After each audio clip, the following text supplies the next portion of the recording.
पशु नंगा घूम रहा है, घूमने दो, उसे कोई चिंता नहीं कि आप उसे कपड़े पहनाते हो कि नहीं पहनाते हो, स्वेटर पहनाया, पैंट शर्ट पहनाया, उसे कोई चिंता नहीं।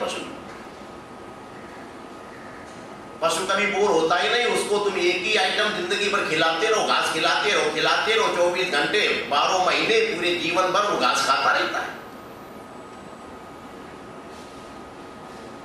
मनुष्य तो बोर हो जाएगा, कोई आपके यहाँ मेहमान आ जाए, रिश्तेदार आ जाए, उसको आप 4 दिन तक लगातार तूर की दाल खिला दो। क्या भाई साहब आपके पास एक यही अरहर की दाल बची है, अरे कभी तो बदल कर मूंग की या उड़द की दाल बना दिया करो ना। वो एक ही आइटम खाते खाते बोर हो जाएगा, वो बदलाव चाहता है।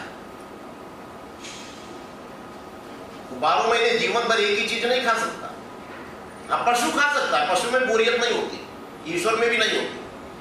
कुछ गुण ऐसे हैं समानता वाले, उस ईश्वरीय सुख को, उस ईश्वरीय निश्चिंतता को जब हम प्राप्त करने में अपने आप को असमर्थ पाते हैं, तो हम पार्श्विक निश्चिंतता को पाने के लिए पतन के मार्ग पर चले जाते हैं, नीचे गिर जाते हैं, अपने आप को नशे में डुबा लेते हैं, शराब में डुबा लेते हैं, सुरा सुंदरी में डुबा लेते हैं। एक पैग एक घूंट लगाया और कह दिया सारे गम भूल गए। अरे ये गम तो पशु वाला है जो भूल गए। जब ईश्वरीय निश्चिंतता को पाने में आज का नौजवान अपने को असमर्थ पाता है, ऊपर चढ़ने में जब अपने को मजबूर पाता है, उसका मार्ग उसे नहीं मिलता है, किसी संतों के सानिध्य में वो नहीं जाता है, तो अपने आप को उस सुख को पाने के लिए, उस निश्चिंतता को पाने के लिए वो पाश्विक वृत्ति को स्वीकार कर लेता है, अपने को पतन के मार्ग में ले जाकर नशे में डुबा लेता है। वहां भी निश्चिंतता है। ये जो निश्चिंतता आपको शराब पीने के बाद मिली, ये ईश्वरीय निश्चिंतता नहीं थी, ये पशु वाली निश्चिंतता मिली तुमको, क्योंकि ऊपर आप उठ नहीं सके, नीचे गिरा लिया अपने आप। अर्जुन के सामने भी वही समस्या है। अर्जुन घबरा गया है, वो युद्ध करना नहीं चाहता, वो निराश है, हताश है, आया है युद्ध करने के लिए। भगवान के सामने विचार व्यक्त करता है, मैं भीख मांग के खा लूंगा, मैं सन्यासी बन जाऊंगा, बाबा जी बन जाऊंगा, मैं इन अपने लोगों को मारूं, अपने आचार्य को, अपने गुरु को, अपने पितामह को, अपने भाई भतीजों को, मेरे से नहीं होगा। फिर मार कर होगा क्या? मैं क्या करूंगा ऐसे राज्य? मैं तो वर्ण संकरता का कारण बन जाऊंगा, स्त्रियां सब विधवा हो जाएंगी, वर्ण संकर संतानें पैदा होंगी, श्राद्ध कर्म का लोप हो जाएगा, पूर्वज सब नरक में जाएंगे। कोई भी पुत्र श्राद्ध करने पर उसके पूर्वज पाई नहीं सकेंगे, वर्ण संकर संतान होने के बाद तो सगोत्री तो रहेंगे ही नहीं, वो तो बदल जाएंगे। बड़ी समस्या आ गई।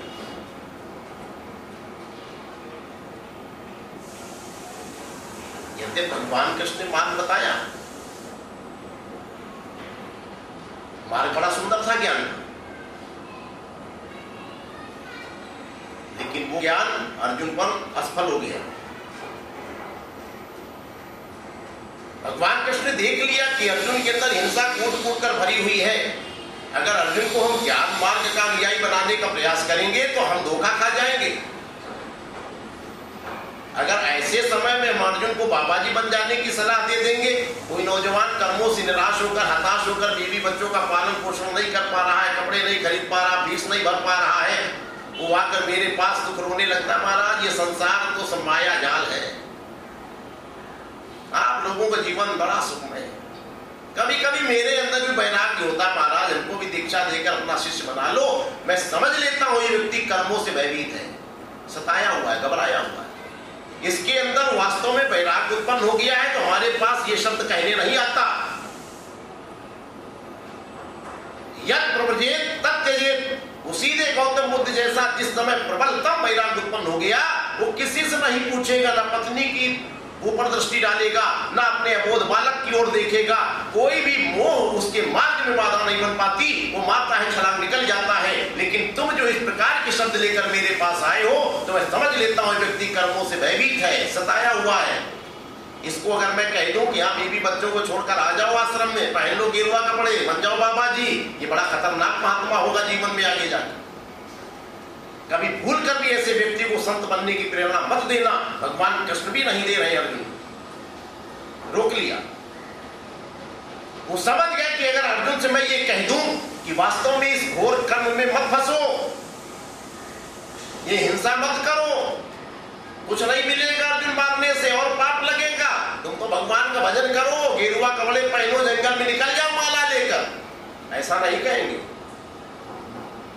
क्योंकि ऐसे व्यक्ति को अगर महात्मा बनने की आप प्रेरणा दे दोगे, प्राय यही हो रहा है कि मुई नारिग्रह संपत्ति नासी और मूढ़ मुड़ाए भय सन्यासी। तुलसीदास जी ने लिखा तो गलत नहीं लिखा।